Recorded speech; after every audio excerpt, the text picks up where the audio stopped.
The Book of True Life, Teaching 50 of 366. The Master teaches, the prodigal son of the kingdom of heaven, and Mary as spiritual mother of mankind. Divine Revelations, Mexico, from 1866 to 1950.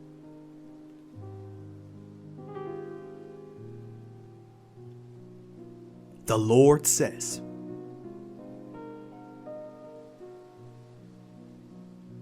just as the lark spreads her wings to cover her chicks, so does my love cover you.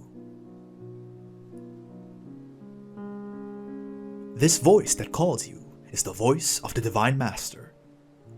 This word comes from Him who has created all things that be. He who has the power to do everything will convert your insensitive hearts into sanctuaries of love and elevation, and light will shine where there was only darkness before.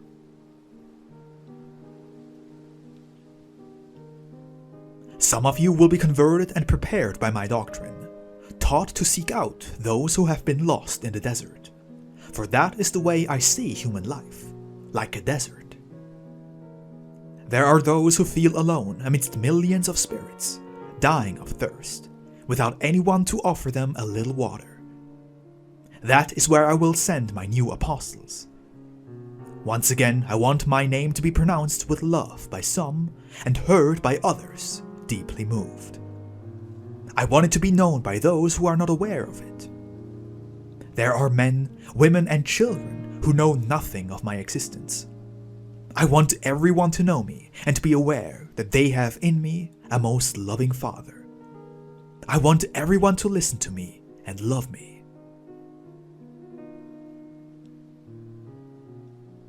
You must prepare yourselves, for the time approaches when I will make myself felt in your spirits. I will come to you, knocking on the door of each and every heart. Blessed is he who knows how to offer me shelter, for I will ask some for bread and others for water. And just like my disciple John prophesied to you, here I am, knocking and calling at your door. And if any of you hear my voice and open the door, I will enter and dine with you, and you will dine with me. Understand that I will not come to ask you for material things, but rather for deeds of love. For I hunger and thirst for you to love one another and live in peace. Allow my love to blossom within your hearts, thereby quenching the great thirst that mankind feels. I have not tired of waiting for you. Rather, it is you who have tired of walking so far, for you have made your developmental path much longer than is necessary. Let no one be afraid of following me, because I will be their staff. Work hard, so humanity may become spiritualized. When you see your efforts bear fruit, you will rejoice and give thanks to your Father. But should you not be granted the opportunity to experience this, do not fear. Leave your seed sown on earth, for even if you do not harvest the fruits of your labor here, you will harvest them in the life that awaits you. How will that life be? Do not worry. Have faith in it, for it is infinitely more beautiful and perfect than the life you live today. Your language does not possess the words to describe the divine, and if I were to describe it in some shape or form, you would be unable to comprehend it. As you reach new spiritual worlds and layers, in each I will tell you what you need to know.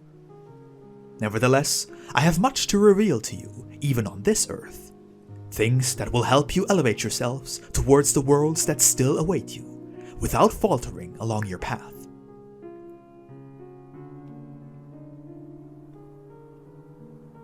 I want man to gain wisdom while being humble and charitable at the same time.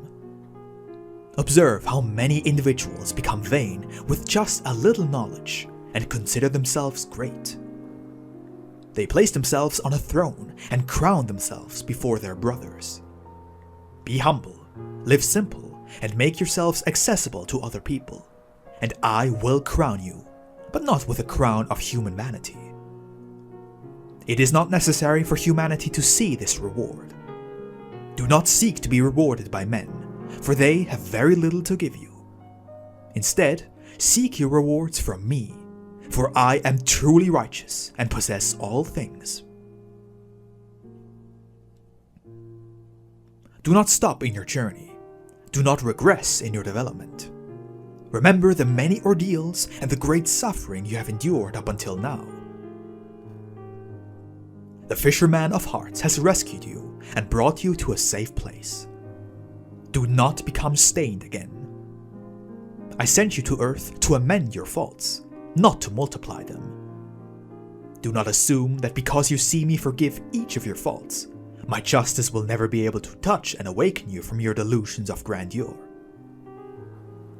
Allow the peace of my love to reveal to you all that I want you to know, rather than have the pain from my justice be the one to speak to you.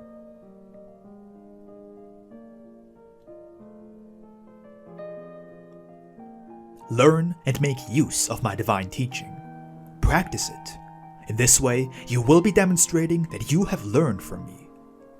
But when I ask you what you did with my beloved lesson, do not answer that you did not know what you heard, and were not aware of anything. If you who heard my words were to contradict my love and justice with your deeds, what seed would you be leaving on earth?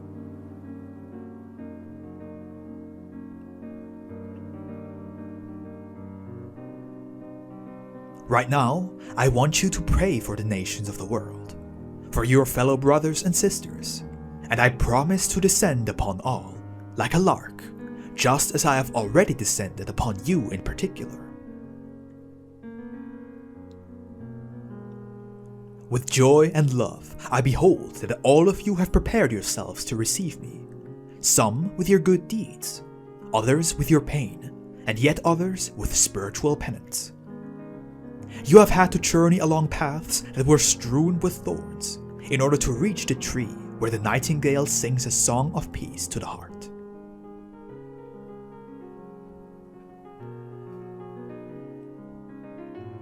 When you set out on the roads of life, experience and development, you carried an inheritance with you. But now that you come to hear my voice, which has surprised you in the middle of your journey, I find that you have lost all that I had given you.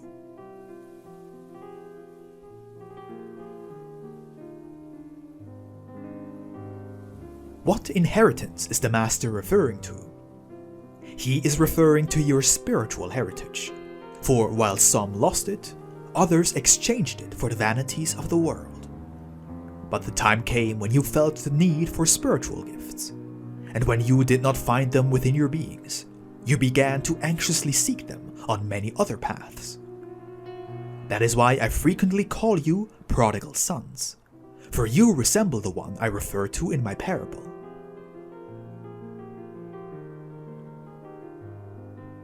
Engraved upon your hearts are signs of the ordeals that you have endured.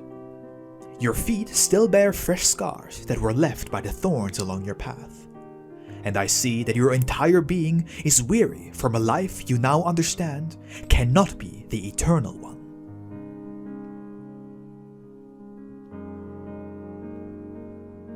Your spirit lived through a long and sleepless night, filled with tears. But when you arose to seek me, your hope of finding me was not disappointed, because a beautiful sunrise surprised you, momentarily blinding your spirits. Finally, the prodigal son, who is present among all individuals forming this multitude, returned to the Father's home, listened again to his voice, and felt himself embraced by the Father's infinite love. The shame that he felt because of his ragged clothing and his bare feet disappeared when he felt the Father's kiss upon his forehead, a kiss that proved that everything had been forgiven by the Father, who had long awaited the return of his Son.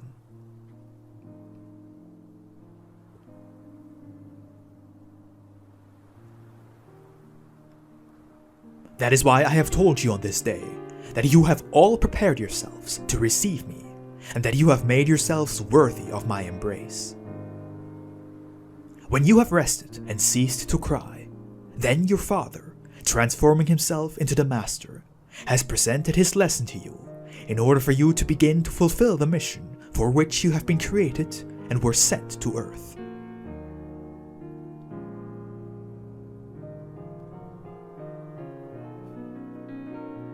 Whoever increases his love for the Father and becomes his disciple can no longer miss the right path. I have everyone enter my sanctuary, so that, after beholding the purity and the perfection that exists therein, they will no longer dare to stain it.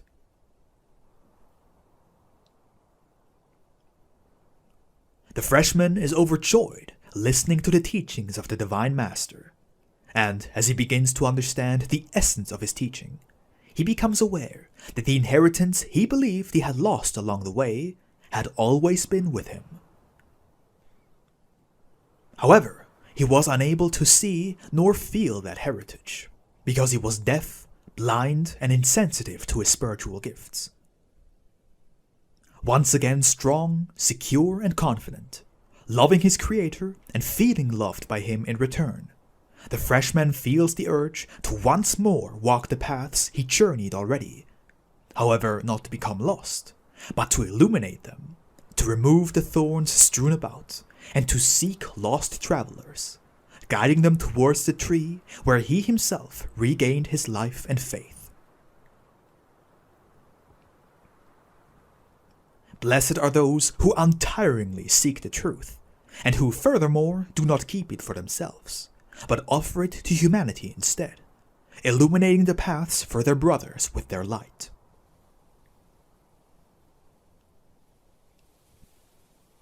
I have called you laborers, and that is what you can truly be. I have given you the time, the seeds, the water, the fields, and the tools to work.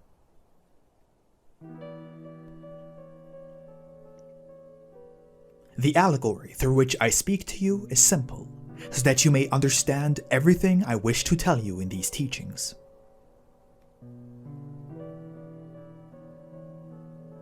I leave the dew of my love upon your spirits, cultivating and caressing you. Neither unto the hills, nor into the valleys, nor unto the flowers have I poured out as much grace as I have upon you. My love will always accompany you, but this word, which I now give you through human spokesmen, will not be with you forever.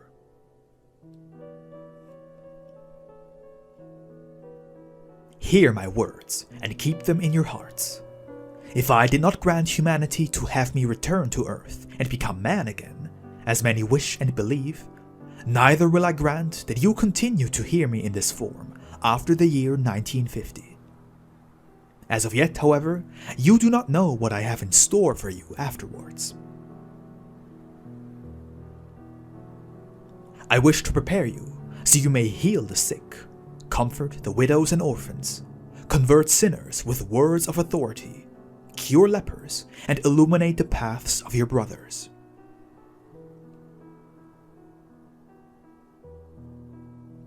I am once again entrusting you with the seed of life, love, and spiritualization, leaving it to you as an inheritance. Do not lose any more of it in this life.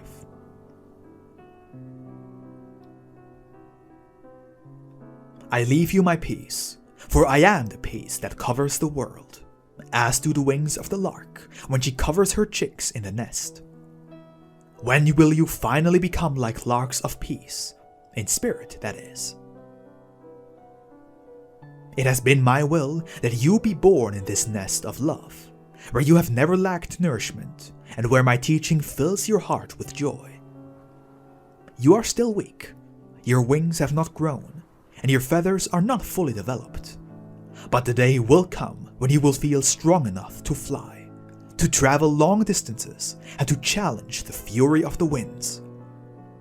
Do not imitate those who have wished to abandon the nest before their time, and have fallen to the ground, because they still do not know how to flap their wings.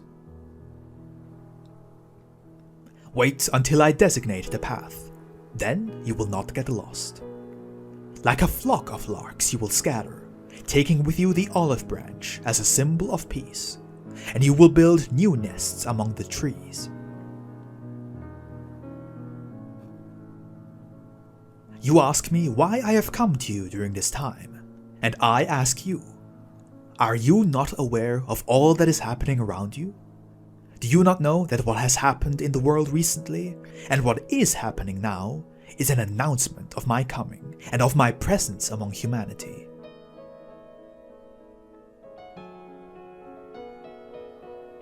Observe how war is consuming even the most developed nations, and how evil has reached its peak. Lies are accepted as though they were truth.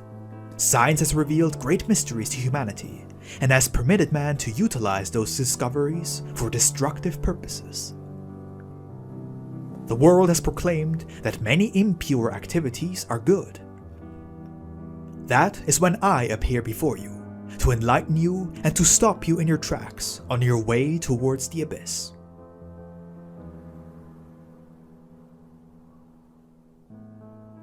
I speak to you with my eternal truth, and I say to you, if you seek pleasures and signs, you will find within me the true science and the true joy.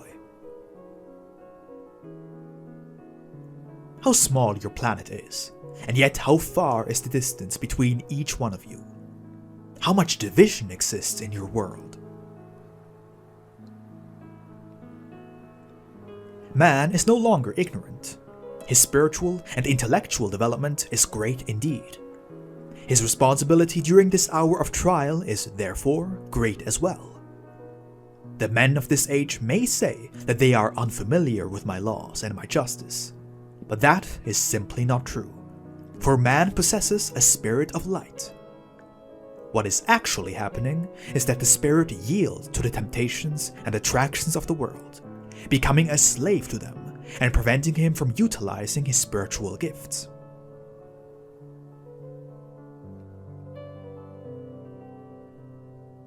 Humanity, I have descended and materialized myself in this form because I love you. My spirit lowers itself into the abyss, and I extend my helping hand to save the lost sheep. I come to teach you to pray and ask with your spirit, rather than with your lips. For it is the spirit that should pray, not the body, since the spirit knows what both it and the body need. I gave you language, so you would be able to communicate with one another. The spiritual language is beyond your language and mind. How can the material body express what the spirit feels? Those expressions and prayers will be lacking in their attempt to communicate with the Father. The following are ways one can better communicate with Him. A tear rolling down your cheek, which often no one sees. A deep sob. Suffering you offer me in silence and endure patiently. Your good deeds, which will elevate their essence to me, like the fragrance of flowers. I am proving my presence among you with my teaching. Someone will say, Master, it is difficult to practice your teaching. Perhaps it is incompatible with our materialistic time. But I say to you that they said the same thing of my word in the second era, and nevertheless, it was the Gentiles and pagans that converted to it more readily.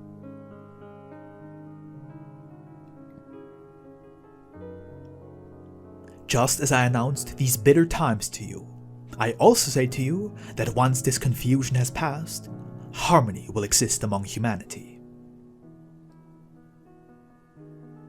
Those who are proud, vain, and lack mercy and justice will be held back in the spiritual valley for a while, so that goodness, peace, and justice may progress on earth, thereby allowing spiritualization and good science to flourish.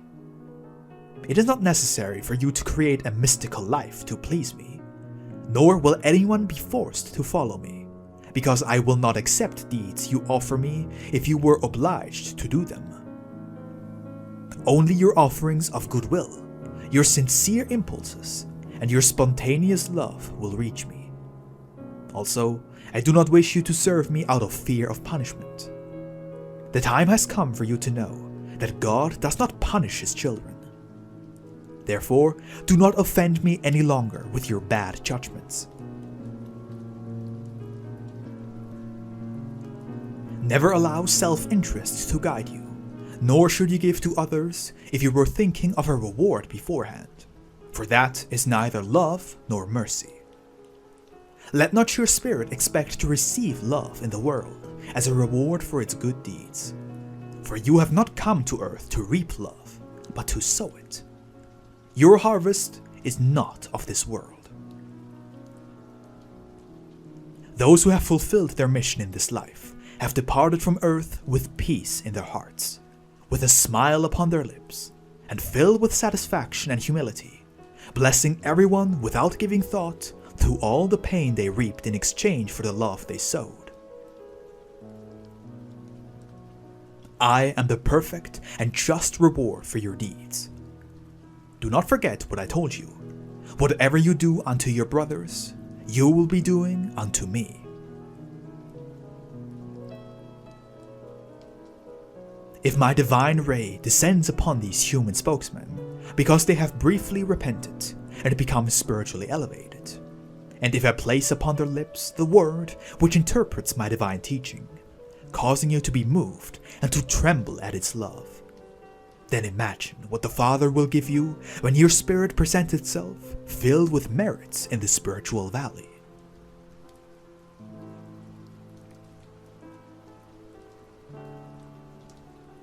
I have gone so far as to tell you, ask me for my scepter, and I will give it to you.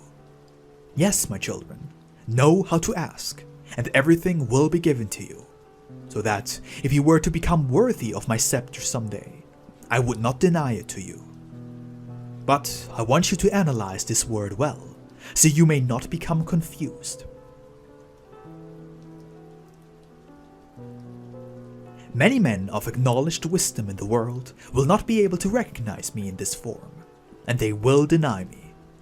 But do not let that surprise you, for I have already announced it to you long ago when I said, "Blessed are you, Father, for revealing your truth to the humble and keeping it from the wise and knowledgeable."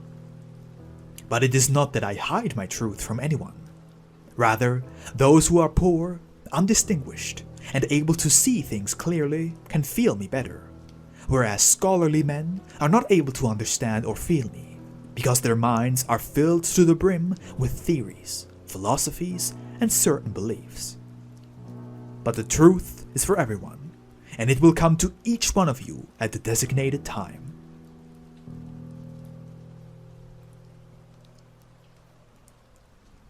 Many will come to tell you that it is not I who speaks to you, and that this word does not contain my divine essence.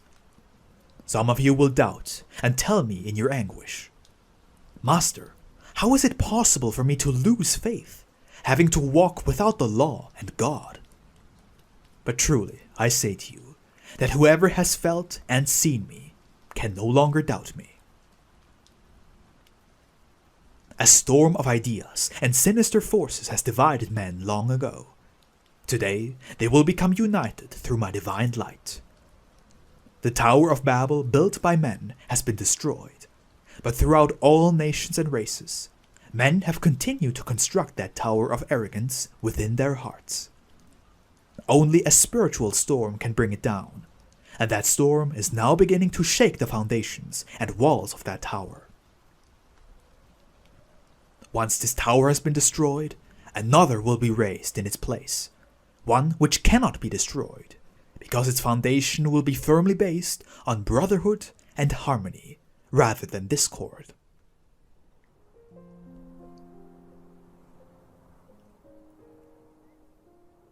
To help you understand my lesson, I say to you, receive me within your hearts, so you might understand the doctrine I have come to reveal to you during this time. This word I bring you is the New Testament, which will lead you to eternal life. Blessed is he who recognizes the virtues of this word, for in the hereafter he will recognize the virtues that exist there. Do not ask for proof in order to believe, for you would be imitating the pagan people of long ago, and this is a new era. Do not allow your materialism and doubt to reject or even murder your prophets, as you did in the first era. You have reincarnated in order to progress along your path of development, not to hinder yourselves by having to repeat the same lesson over and over again. My new teaching is more profound, so behold how I have come to explain it to you myself, so you will understand it.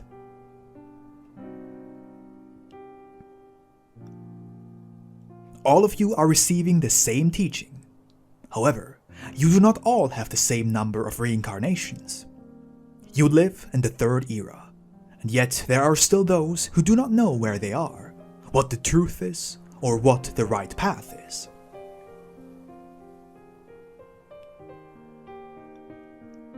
This is the time of light and spirit, yet many still do not know how to truly worship God. While some do not fear my justice even in the slightest, others fear God in an erroneous and unjustified way. I tell my disciples that man should rather fear himself, for he is the one who is responsible for his behavior, the one who builds or destroys. How inequitably you act towards your father when, in the midst of the pain you yourselves have sown, you ask me, "Lord, why do you punish me?" I do not place a crown of thorns upon the heads of my children, nor a heavy cross on their shoulders. They sentence, crown, and burden themselves with hardship.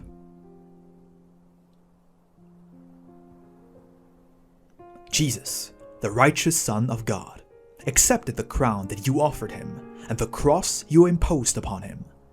His blood, sacrifice, and example were the only things worthy of tracing the path which man needs to ascend along in order to cleanse himself of his sins.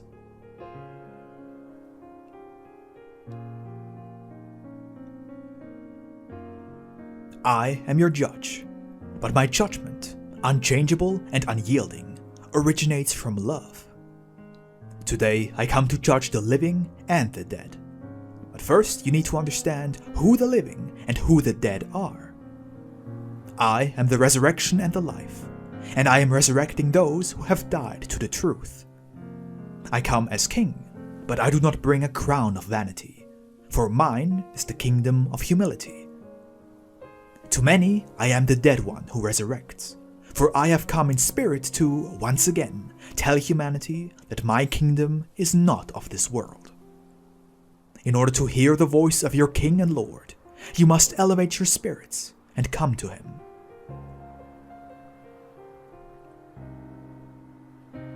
Whoever lives his life on earth yielding to temptations has been a slave to the world and to his passions. As such, when it is time for him to depart from earth, he will lack strength, spiritual elevation, and be essentially dead in spirit. In the world, people raise thrones for evil and worship it in many different forms. They ridicule and battle righteousness as though it were harmful or useless. But if, from eternity, my voice summons you to come to me by following the righteous path, which is the only path that leads to me, it is because I am your creator and you belong to me. I seek you because I love you, and I do not want anyone to lose the happiness I have prepared for all of my children. Like a thief, I have come to surprise you, but the only thing I search for is your spirit. Having seen that you carry a heavy cross, I have not come to add to its weight with my judgment. Rather, I have come to help you carry it. Truly, I say to you, for the moment I still cannot ask you for perfect deeds, because you are born in sin and you live in it. But I assure you that with the power of my word, I will have virtues blossom in your hearts. The gifts that exist in your spirits, which humanity believe only belonged to the prophets and virtuous individuals of times past, will manifest themselves in this time, even among great sinners. It is through these gifts that humanity will be saved. I thirst for your love and hunger for your peace. However, If you are hungry and thirsty as well, then what can you offer me? Your spiritual mission is that of peace. Watch and pray, so you may make the gift I have entrusted to you a reality. Briefly pray each day and use the rest of your time to fulfill your spiritual and material duties. Tell humanity that I have illuminated the path of the sinners, so they may escape the abyss. I come for those who are lost, since the righteous are with me already. I will teach you to walk through life with humility, and yet firmness as well. When my communication began during this time, who could have told you of all the spiritual blessings you would enjoy?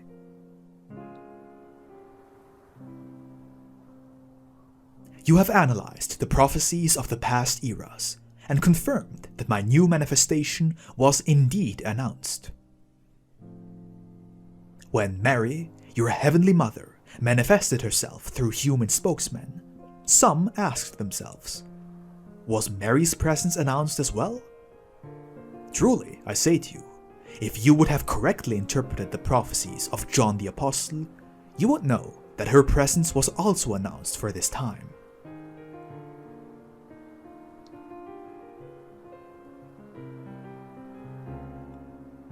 How many of those who form this multitude have not analyzed the scriptures, because their intuition and faith told them? This is the Divine Master, and this is our spiritual mother. Truly, I say to you, that wherever I manifest my spirit, Mary's motherly tenderness and benevolence will also be present. Why have so many rejected her? Remember, if her only mission on earth was to give birth to Jesus, so that God could manifest himself through his Son, then I would not have designated her as the mother of humanity at the foot of the cross, nor would my disciples have considered her their own mother after the Master departed. In this time, part of humanity denies her purity and divinity, while another recognizes her as the universal mother and worships her with fanaticism, ignorance, and idolatry. This is when I send you my light and grant you her presence, so that, with her word, which spreads infinite tenderness and divine comfort, you will set out to your fellow men, carrying within your hearts a sanctuary, where your most tender offering is that which you dedicate to your heavenly mother. Then you will be worthy of carrying the title of Marian Trinitarian Spiritualists. My peace be with you.